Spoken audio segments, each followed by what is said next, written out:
Hello friends, ಎಲ್ರಿಗೂ ನಮಸ್ಕಾರ. ಎಲ್ರಿಗೂ ಶಿವರಾತ್ರಿ ಹಬ್ಬದ ಶುಭಾಶಯಗಳು. ಶಿವರಾತ್ರಿ ಹಬ್ಬಕ್ಕೆ ಅಂತೇಳಿ ತಂಬಿಟ್ಟು ಮಾಡ್ಕೊಂಡಿದ್ದೀನಿ. ಎಲ್ಲರೂ ವ್ಯೂವರ್ಸ್ ಕೇಳಿದ್ರು, ಅವ್ರಿಗೋಸ್ಕರ ಈ ತಂಬಿಟ್ಟು ಮಾಡಿದ್ದೀನಿ. ಊರಕ್ಕಿ ತಂಬಿಟ್ಟು.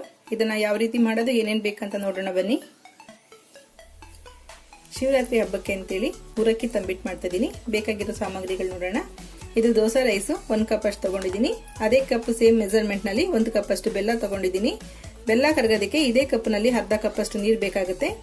ಈ ಕಪ್ನ ಅಳತೆಗೆ ನಾನೀಗ ಮಾಡ್ತಾ ಇರೋಂಥದ್ದು. ಇದೇ ಕಪ್ನಲ್ಲಿ ಅರ್ಧ ಕಪ್ ಅಷ್ಟು ಪುಟಾಣಿ, ಅರ್ಧ ಕಪ್ ಕಡಲೆಕಾಯಿ ಬೀಜ, ಅರ್ಧ ಕಪ್ ಒಣ ಕೊಬ್ಬರಿ, 2 ಸ್ಪೂನ್ ಅಷ್ಟು ಬಿಳಿ ಎಳ್ಳು ತಗೊಂಡಿದ್ದೀನಿ. ನೀವು ಕಪ್ಪು ಎಳ್ಳು ಕೂಡ ಉಪಯೋಗಿಸ್ಕೊಳ್ಬಹುದು.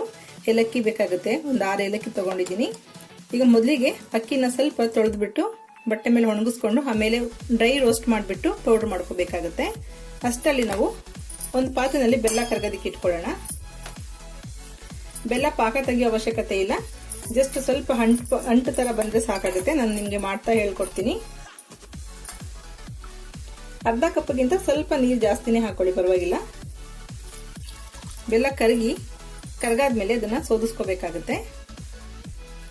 ನೀವು ಜಾಸ್ತಿ ಪ್ರಮಾಣದಲ್ಲಿ ಮಾಡೋದಾದ್ರೆ ಮಿಲ್ಗೆ ಕೊಟ್ಟು ಇದನ್ನ ಪೌಡರ್ ಮಾಡ್ಕೊಳ್ಬಹುದು. ಅಕ್ಕಿ ಹುರಿದ್ಬಿಟ್ಟು, ಇದು ಸ್ವಲ್ಪ ಸೊಸೈಟಿ ಅಕ್ಕಿ ತಗೊಂಡಿದ್ದೀನಿ. ಇಲ್ಲಿ ಯಾವುದೇ ಅಕ್ಕಿಯನ್ನು ಸ್ವಲ್ಪ ತೊಳೆದ್ಬಿಟ್ಟು ಬಟ್ಟೆ ಮೇಲೆ ಒಣಗಿಸ್ಕೊಳ್ಳಿ. ಎನ್ಸೋ ಅವಶ್ಯಕತೆ ಇಲ್ಲ, ಜಸ್ಟ್ ಒಂದ್ 2 ರಿಂದ 3 ಸಲ ತೊಳೆದ್ಬಿಟ್ಟು ಒಣಗಿಸ್ಕೊಂಡ್ರೆ ಸಾಕು.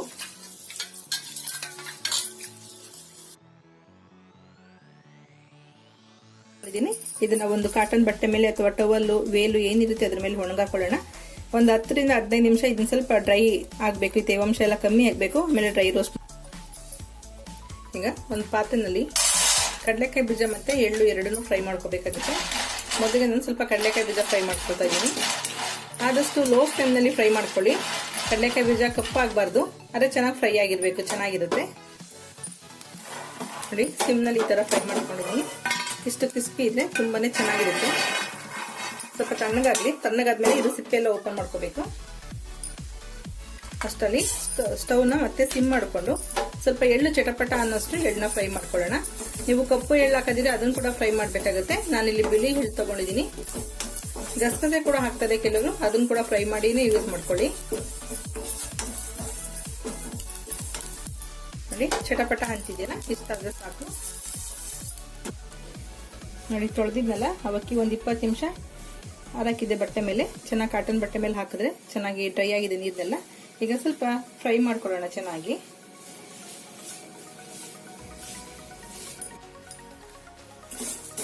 ತೊಳೆದಿ ಒಣಗಿಸಿದ್ವಲ್ಲ ಅಕ್ಕಿನ ಒಂದ್ 2 ನಿಮಿಷ ಫ್ರೈ ಮಾಡ್ಕೊಂಡಿದ್ದೀನಿ. 2 ನಿಮಿಷ ಫ್ರೈ ಆದ್ರೆ ಸಾಕು, ಕ್ವಾಂಟಿಟಿ ಕಡಿಮೆನೇ ಇದೆಯಲ್ಲ. ಈಗ ಸ್ಟವ್ ಆಫ್ ಮಾಡೋಣ. ನಾವು ಕಡಲೆಕಾಯಿ ಬೀಜ ಹುರಿದಿದ್ವಲ್ಲ ಅದು ಸ್ವಲ್ಪ ತಣ್ಣಗಾಗಿದೆ. ಈಗ ಸ್ವಲ್ಪ ಬೇಳೆಗಳ ತರ ಹಾಕ್ಬೇಕಲ್ಲ, ಹಾಗಾಗಿ ನಾವು ಒಂದು ಗ್ಲಾಸ್ ಅಥವಾ ಯಾವ್ದನ್ನ ಈ ತರ ಫ್ಲಾಟ್ ಇರೋಂಥ ಪಾತ್ರೆ ತಗೊಂಡು ಈ ತರ ಪ್ರೆಸ್ ಮಾಡೋದ್ರಿಂದ, ಅಥವಾ ಬಾಕ್ಸ್ ಅಲ್ಲಿ ಕೂಡ ಈ ತರ ಪ್ರೆಸ್ ಮಾಡ್ಬೋದು, ಅವಾಗ ಬೇಳೆ ತರ ಆಗುತ್ತೆ. ಕೈನಲ್ಲೇ ಮಾಡಿದ್ರೆ ನಿಮ್ಗೆ ಸಿಪ್ಪೆ ಏನೋ ಹೋಗುತ್ತೆ ಮೇಲ್ಗಡೆದು, ಅದೇ ಉಂಡುಂಡೆ ತರನೇ ಇರುತ್ತೆ ಕಡಲೆಕಾಯಿ ಬೀಜ.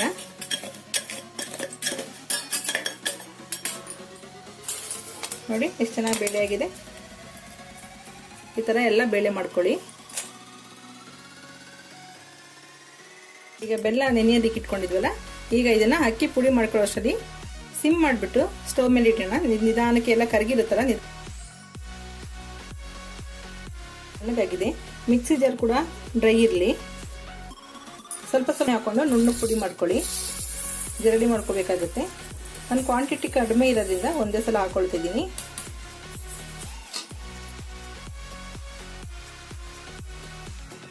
ಏಲಕ್ಕಿ ಕಾಯಿ ಸಿಪ್ಪೆ ಸಮೇತ ಹಾಕೊಳ್ಳಿ, ಯಾಕೆಂದ್ರೆ ಮತ್ತೆ ಇದನ್ನ ಅಕ್ಕಿ ಹಿಟ್ಟನ್ನ ಜರಡಿ ಹಿಡಿತೀವಿ ನಾವು. ಹಾಗಾಗಿ ಈ ತರ ಹಾಕೊಂಡು ನುಣ್ಣಗೆ ಪುಡಿ ಮಾಡ್ಕೊಳ್ಳೋಣ. ಹಸಿಟ್ಟಿನ ಜರಡಿಗೆ ಹಾಕೊಂಡು ಜರಡಿ ಹಿಡ್ಕೋಬೇಕಾಗುತ್ತೆ.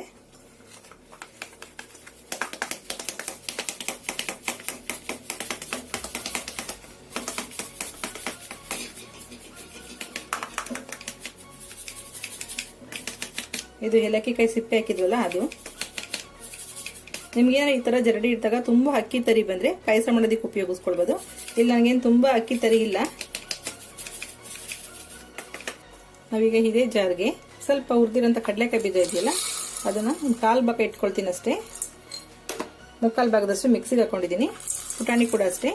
ಸ್ವಲ್ಪ ಜಸ್ಟ್ 1 ಸೆಕೆಂಡ್ ಅಷ್ಟೇ, ಜಸ್ಟ್ ಈ ತರ ಆನ್ ಮಾಡಿ ಆಫ್ ಮಾಡಬೇಡಿ. 1-2 ಸಲ ಮಾಡಿದ್ರೆ ಸಾಕು. ಸ್ವಲ್ಪ ತರಿ ಆಗ್ಬೇಕಷ್ಟೇ. ಆಗಿಲ್ಲ.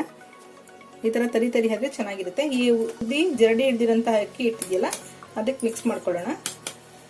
ಮತ್ತೆ ಉಳ್ದಿರೋಂಥ ಶೇಂಗಾ, ಪುಟಾಣಿ, ಬಿಳಿ ಎಳ್ಳು ಮತ್ತೆ ಒಣ ಕೊಬ್ಬರಿ ಇಷ್ಟನ್ನು ಹಾಕಿ ಮಿಕ್ಸ್ ಮಾಡ್ಕೊಳ್ಳಿ. ಬೆಲ್ಲ ಸಿಮ್ಮಲ್ಲಿ ಇಟ್ಟಿದ್ರಿಂದ ಚೆನ್ನಾಗಿ ಕುದೀತಾ ಇದೆ. ಅದು ಪಾಕ ಬರೋ ಅವಶ್ಯಕತೆ ಇಲ್ಲ, ಜಸ್ಟ್ ಸ್ವಲ್ಪ ಅಂಟು ತರ ಬಂದ್ರೆ ಸಾಕಾಗುತ್ತೆ. ಕೆಲವರು ತುಪ್ಪ ಕೂಡ ಯೂಸ್ ಮಾಡ್ಕೊಳ್ತಾರೆ. ಬೇಕಂದ್ರೆ ನೀವು ಈ ಸ್ಟೇಜ್ ನಲ್ಲಿ 1-2 ಸ್ಪೂನ್ ತುಪ್ಪನ ಕರಗಿಸ್ಬಿಟ್ಟು ಹಾಕೊಳ್ಳಿ. ಆಕ್ಚುಲಿ ಇದಕ್ಕೆ ಕಪ್ಪೆ ಎಳ್ಳು ಹಾಕಿದ್ರೆ ತುಂಬಾನೇ ಚೆನ್ನಾಗಿ ಕಾಣುತ್ತೆ ನೋಡೋದಕ್ಕೆ. ರೆಡಿ ಆಗಿದೆ. ಈಗ ಬೆಲ್ಲದ ಪಾಕ ಹಾಕಿ ಉಂಡೆ ಮಾಡೋದೊಂದೇ ಬಾಕಿ. ನೋಡಿ, ಬೆಲ್ಲ ಕರ್ಗಕ್ಕೆ ಇಟ್ಟಿದ್ವಲ್ಲ, ಚೆನ್ನಾಗಿ ಕುದೀತಾ ಇದೆ. ಕರಗ್ಬಿಟ್ಟು ಚೆನ್ನಾಗಿ ಕರಗಿದೆ. ಪಾಕ ಬರೋದು ಬೇಡ, ನಮಗೆ ಸ್ವಲ್ಪ ಅಂಟು ನೋಡ್ಕೊಳ್ಳೋಣ. ಜಸ್ಟ್ ಈ ತರ ಮಾಡಿದಾಗ ಅಂಟು ಬೇಕು ಕೈ. ಈ ತರ ತಗೊಂಡು ಸ್ವಲ್ಪ ಪಾಕ ತುಂಬಾ ಬಿಸಿ ಇರುತ್ತೆ. ಜಸ್ಟ್ ಇದ್ರ ಮೇಲೆ ಸ್ವಲ್ಪ ತಗೊಂಡಿರೋಂಥ ತಗೊಂಡು ಜಸ್ಟ್ ಈ ತರ ಉಜ್ಬಿಟ್ಟು ಈ ತರ ನೋಡಿ, ಸ್ವಲ್ಪ ಜಗಿ ಬರುತ್ತೆ, ಅಂಟು ಬರುತ್ತೆ ಬೆಲ್ಲದ ಪಾಕದ್ದು. ಅಂಟು ಬಂದ್ರೆ ಸಾಕು, ನಮಗೆ ಎಳ್ಪಾಕ ಎಲ್ಲ ಬೇಕಾಗಿಲ್ಲ. ಈಗ ಪಾಕ ರೆಡಿ ಆಗಿದೆ. ಇದನ್ನ ಒಂದು ಲೋಟಕ್ಕೆ ಸೋದಿಸಿ ಇಟ್ಕೊಳ್ಳೋಣ. ಒಂದು ಗ್ಲಾಸ್ಗೆ ಜರಡಿನ ಸೋಸ್ಕೊಳ್ಳೋಣ. ಏನಾದ್ರು ಗಲೀಜಿದ್ರೆ ಗೊತ್ತಾಗ್ಬಿಡುತ್ತೆ.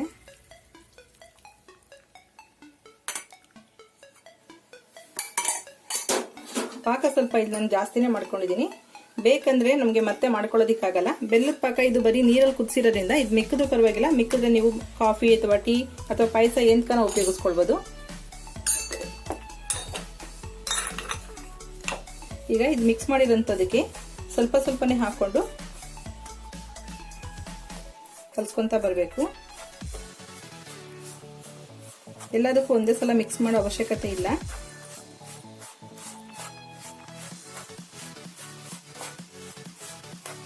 ತುಂಬಾ ಬಿಸಿ ಇರುತ್ತೆ ಪಾಕ. ಈಗ ಇದ್ರಲ್ಲೇ ಚೆನ್ನಾಗಿ ಮಿದ್ದಿಸಿದ್ರೆ ಚೆನ್ನಾಗಿ ಎಳ್ಕೊಳ್ಳುತ್ತದು.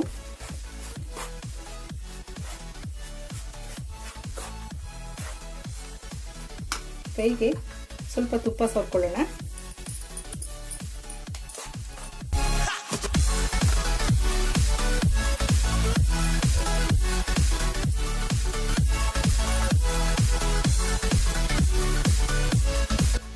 ಸ್ವಲ್ಪ ಸಾಫ್ಟ್ ಆಗಿ ಇರಬೇಕು ಉಂಡೆಗಳು. ಈಗ ನೋಡಿ, ಸ್ವಲ್ಪ ಡ್ರೈ ಆಗಿದೆಯಲ್ಲ, ನೋಡ್ಕೊಂಡು ನಿಮ್ಗೆ ಎಷ್ಟೆಷ್ಟು ಬೇಕೋ ಅಷ್ಟಷ್ಟು ಪಾಕ ಮಿಕ್ಸ್ ಮಾಡ್ಕೊಂಡು ಹೊಂದಿಸ್ಕೊಳ್ಬೋದು. ಎಲ್ಲದಕ್ಕೂ ಒಂದೇ ಸಲ ಹಾಕ್ಬಿಟ್ರೆ ನಿಮ್ಗೆ ಲಾಸ್ಟ್ ಉಂಡೆ ಕಟ್ಟಷ್ಟಲ್ಲೆಲ್ಲ ಇಟ್ಟು ಡ್ರೈ ಆಗ್ಬಿಡುತ್ತೆ. ಪಾಕನೆಲ್ಲ ಅಬ್ಸರ್ವ್ ಮಾಡ್ಕೊಂಡು ನೋಡಿ, ಚೆನ್ನಾಗಿ ಹಿಂಗೆ ನಾದಿಸ್ಕೊಂಡು ಎಷ್ಟು ಸಾಫ್ಟ್ ಇದೆ ನೋಡಿ. ಇಷ್ಟು ಸಾಫ್ಟ್ ಆಗಿರ್ಬೇಕು ಉಂಡೆಗಳು. ಯಾಕಂದ್ರೆ ಇದು ತಣ್ಣಗಾಗ್ತಾ ಆಗ್ತಾ ತುಂಬಾ ಗಟ್ಟಿ ಬಂದ್ಬಿಡುತ್ತೆ. ಆದಷ್ಟು ನೀವು ಫಸ್ಟ್ ಮಾಡಬೇಕಾದಾಗ ಸ್ವಲ್ಪ ನೀವು ಒಂದೇ ಒಂದು ಸಣ್ಣ ಕಪ್ಪಿನಲ್ಲಿ ಅಕ್ಕಿ ಹಿಟ್ಟು ಅಥವಾ ಅಕ್ಕಿ ತಗೊಂಡು ಸ್ವಲ್ಪ ಹೆಚ್ಚು ಕಮ್ಮಿ ಒಂದೊಂದು ಸ್ಪೂನಲ್ಲೇ ಎಲ್ಲನೂ ತಗೊಂಡು ಅಳತೆಗೆ ನೋಡ್ಕೊಂಡು ಮಾಡ್ಕೊಳ್ಬೋದು. ನೀವು ಇದನ್ನ ಯಾವ ಶೇಪಲ್ಲಿ ಬೇಕಾದ್ರೂ ಮಾಡ್ಕೊಳ್ಬೋದು. ಇನ್ನು ದಪ್ಪ ಉಂಡೆಗಳು ಕೂಡ ಮಾಡ್ಕೊಳ್ಬೋದು.